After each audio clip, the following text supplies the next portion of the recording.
In this next section, we're going to focus on walking through the whole area of Ableton Live and looking at the different windows.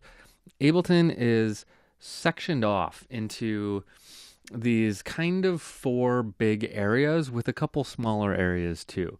So I want to look at all of those. So we've already seen session view, and if I hit tab, our arrangement view. We also have the browser. We're going to look at that.